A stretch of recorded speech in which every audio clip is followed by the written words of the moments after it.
Seja muito bem-vindo a mais um Pó de Pedra Podcast edição especial. Marmomac, nós estamos aqui registrando momentos, registrando vários convidados importantes que têm vindo conhecer essa primeira edição da Marmomac Brasil, que está um sucesso.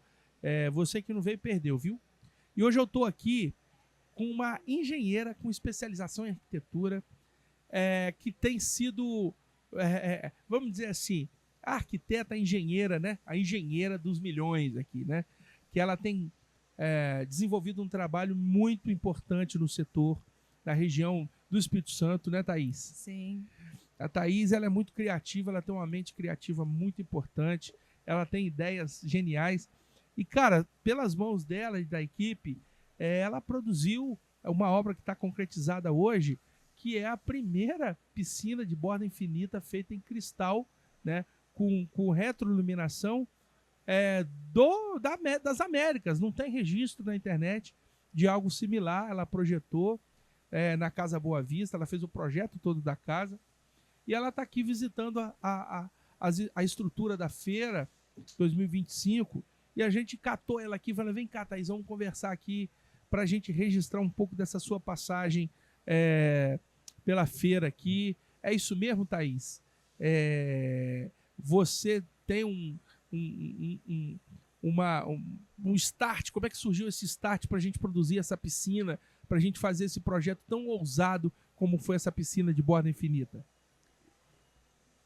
Então, a ideia inicial era trabalhar com grandes formatos na piscina, que nós fomos uma das primeiras piscinas em grandes formatos que utilizamos, e queríamos algo diferente pelo fato de eu ter projetado ela numa parte alta do terreno. Do terreno, né? Isso, exatamente, trazendo a borda infinita e trazendo toda a visibilidade para a piscina, né? E daí, a conversa com meu irmão, né? Na obra, ele, não, a gente tem que fazer o cliente, né? Seu irmão, no caso, é o cliente, né? Precisamos colocar o cristal aí nessa piscina. Aí como? Não tem, porque aí não queríamos perder essa essência do cristal, que é maravilhoso e que tem a transparência, né? E que a gente consegue fazer a iluminação e trazer todo esse espetáculo que a pedra natural traz. Aquela beleza, né? Bacana, né, bicho? Exatamente. Mas, Thaís, eu tô começando, né? A gente tá um bate-papo rápido aqui, curto e ligeiro, direto ao ponto. Eu já fui direto num projeto seu que é emblemático, que eu quero depois fazer um episódio com você para você mostrar mais detalhes da Casa Boa Vista. Que, na verdade, é uma casa conceito, que ela tem muitas nuances de pedra, quase que totalmente revestida em pedra natural. Mas, na verdade, você é uma engenheira, né? Sim. Há quanto tempo que você está na engenharia? Eu já atuo há mais de 10 anos, né, na área de engenharia e arquitetura. Tenho um escritório de arquitetura e design, né, onde a gente tem desde a concepção do projeto arquitetônico até a entrega final da obra, né? Nós temos a construtora dentro do projeto. Então, a gente consegue entregar um trabalho bem completo para o cliente, desde da concepção mesmo até da primeira reunião. Desde o primeiro briefing com o cliente, onde a gente tenta extrair todo o sonho do cliente e transcrever isso dentro de um projeto executável. Agora, Thaís, você atuou muito tempo, né? Atua até hoje, mas você começou a carreira ali, na nossa conversa em off, você comentou comigo que você começou a carreira ali em Guarapari, é isso mesmo? Isso. Ali, que é a região litorânea, para você que não conhece o Espírito Santo, Guarapari é a região litorânea, uma região que está cada vez mais tornando mais nobre, né, no estado. E você estava lá no escritório, começou a pegar obra litorânea, vamos dizer assim, né? Sim. Tanto de casa quanto de apartamento, correto? Certo. E como é que é? Tem alguma coisa diferente de você projetar uma construção numa região litorânea, num balneário, numa região que as pessoas constroem casas e fazem edificações voltadas para o lazer, para o momento de receber famílias e tal, para projetar uma residência, por exemplo, numa cidade como Cachoeiro ou algumas cidades que são consideradas cidades dormitórios, cidades industriais de trabalho? Como é que é isso? Como é que é a visão do engenheiro quando ele pega uma obra assim? Qual o ponto de partida para pensar um projeto para essas realidades? Então, como qualquer outro projeto, né, qualquer projeto que a gente vai dar início com o cliente, ele é pensado exatamente na necessidade, na dor do cliente. Se é uma casa, um apartamento de segunda moradia, que é para temporada, para passar férias, a gente vai nessa conversa com o cliente, a gente extrai dele exatamente as necessidades dele para poder começar a criação de um projeto em cima do sonho do cliente. Que a casa ela tem que ser funcional em primeiro lugar, né? Em primeiro lugar, é uma coisa que eu priorizo bastante, é a funcionalidade.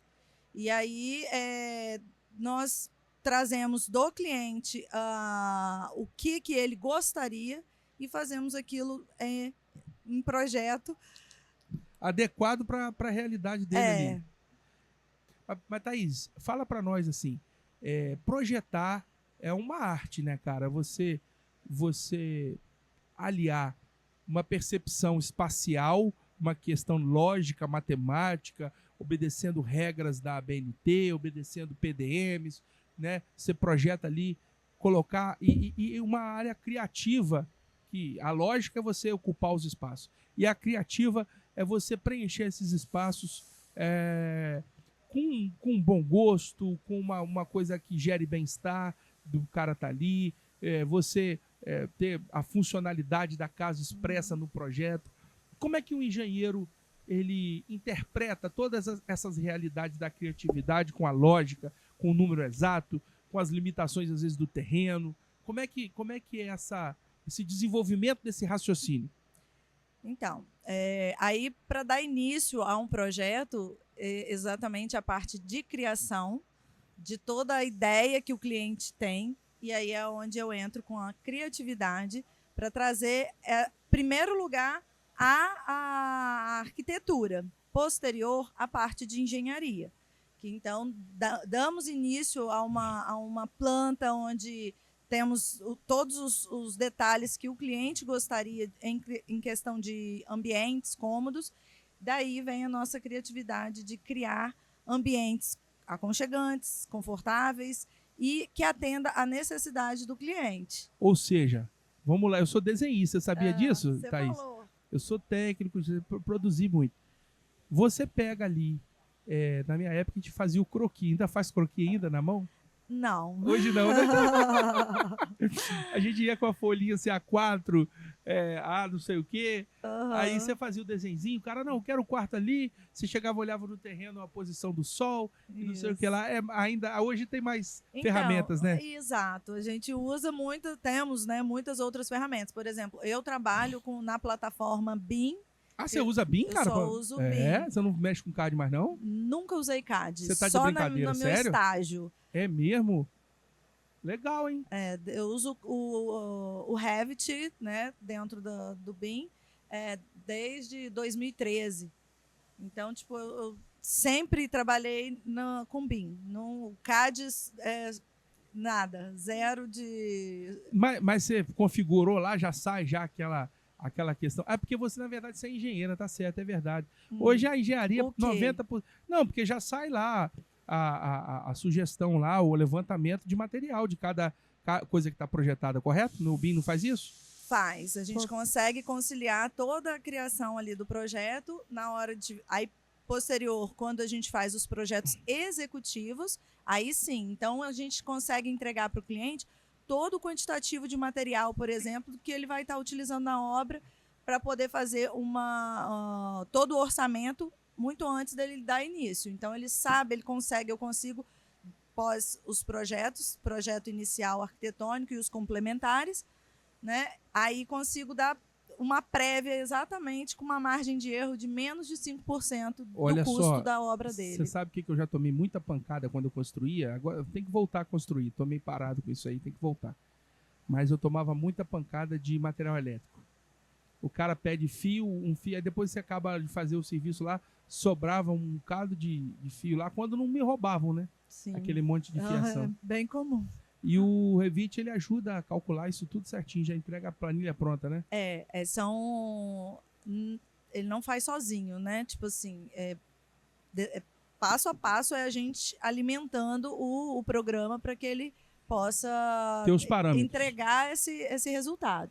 Então, pós o arquitetônico, aí nós temos os projetos complementares, que são o hidrossanitário, que aí vai me dar a tubulação, né, toda da casa, se é água quente ou só água fria, se vai haver as duas tubulações. O projeto elétrico, que aí ele vem todo o cálculo de balanço de carga, qual a bitola do fio, quantidade de fio para ser utilizado naquele projeto. Ele já faz o levantamento da rede já? Quantos pontos de luz ele já traz o cálculo já? De quanto você vai ter que colocar ali? Não, de isso daí quadro? é um projeto... Ah, tá.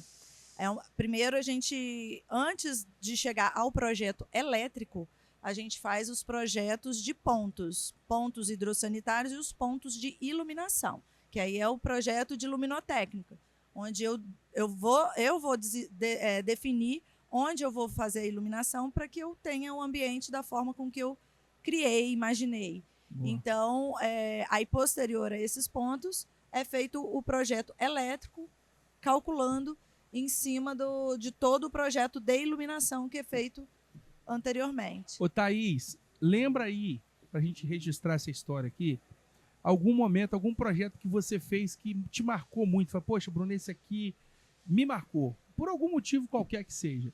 Se foi um primeiro, segundo, quinto, ou foi um diferente que você fez, ou um desafio que você enfrentou?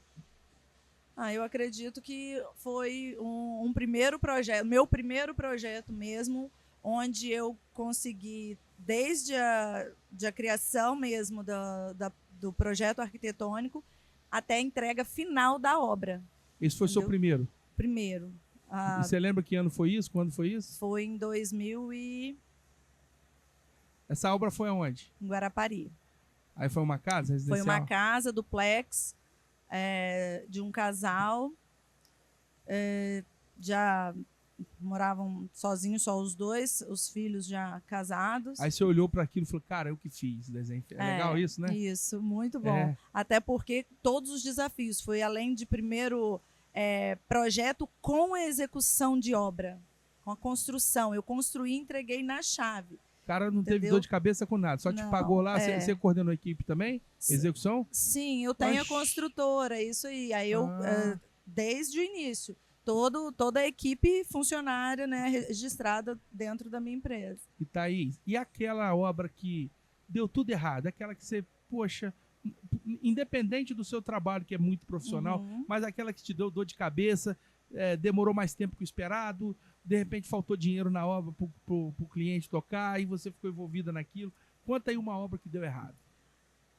Ou não tem? Não tem, né? Não, teve algumas que... O que acontece?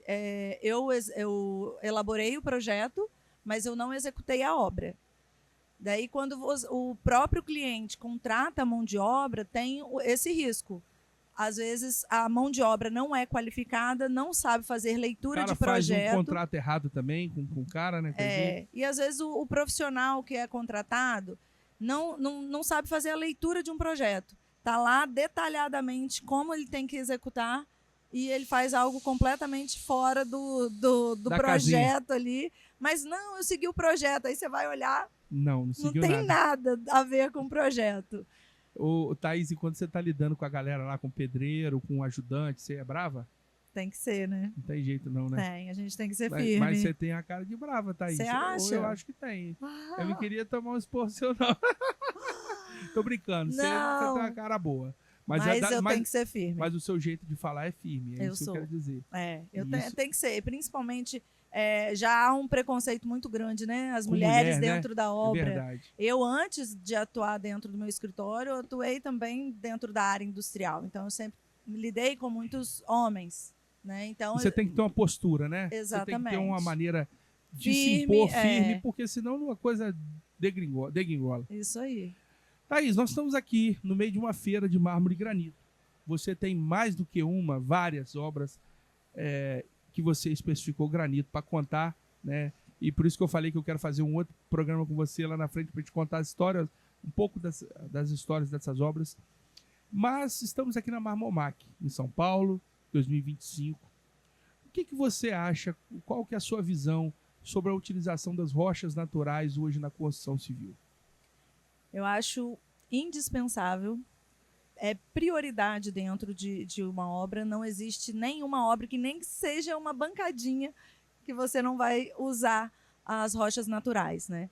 E eu acho que as rochas, elas estão presentes em tudo dentro da construção civil, desde do cimento, ela está ali em forma de pó. De brita, né? De Pó, brita, exatamente. Uhum. Então, desde do prioridade ali inicial das obras, a pedra está, né, a rocha está presente.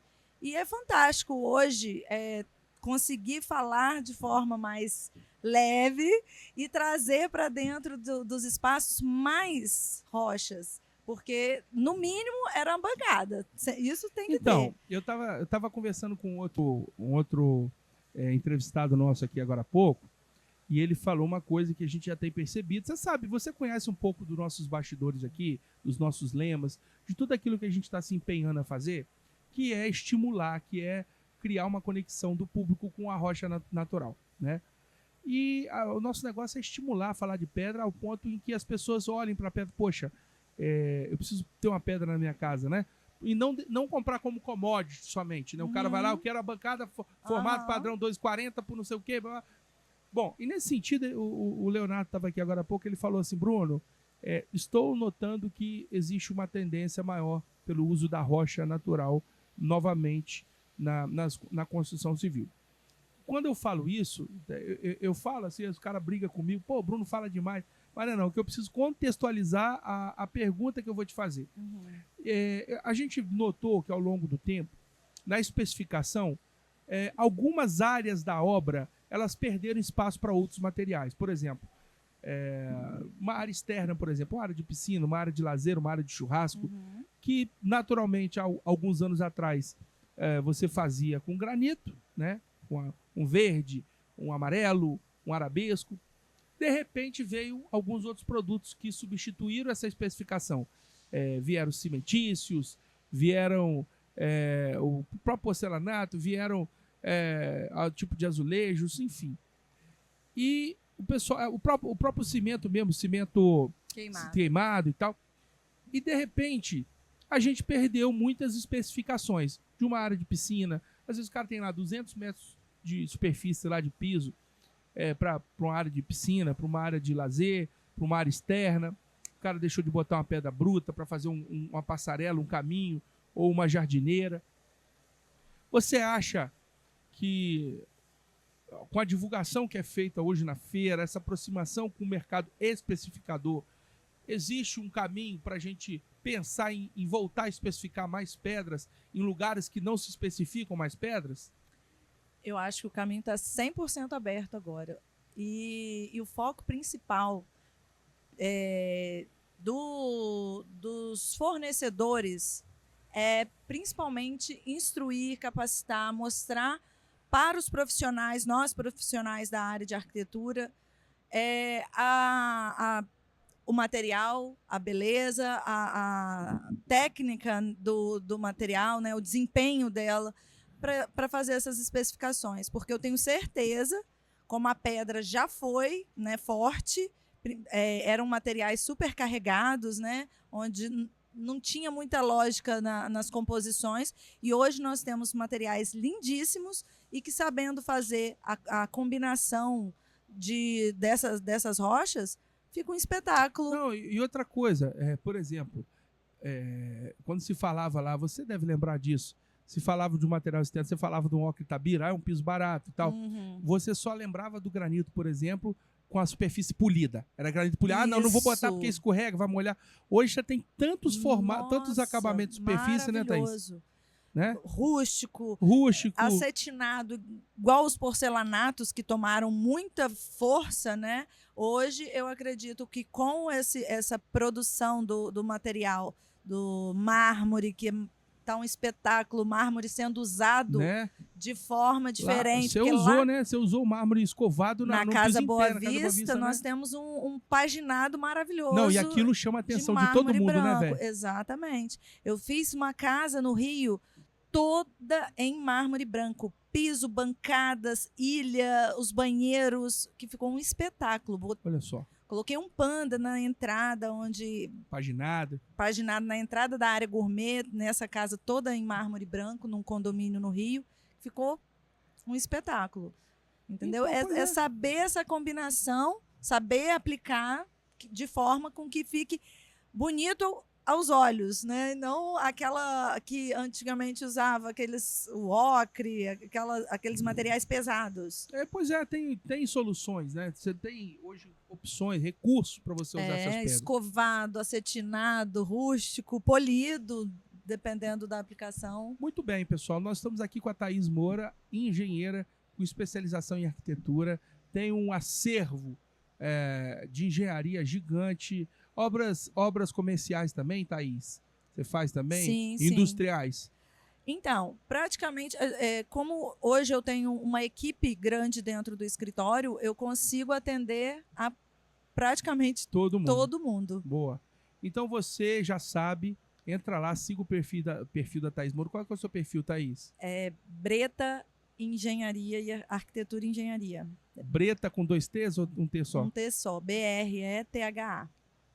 Tem um H no meio, ó. Breta, BRETHA. Breta, Arquitetura e Construções. Engenharia.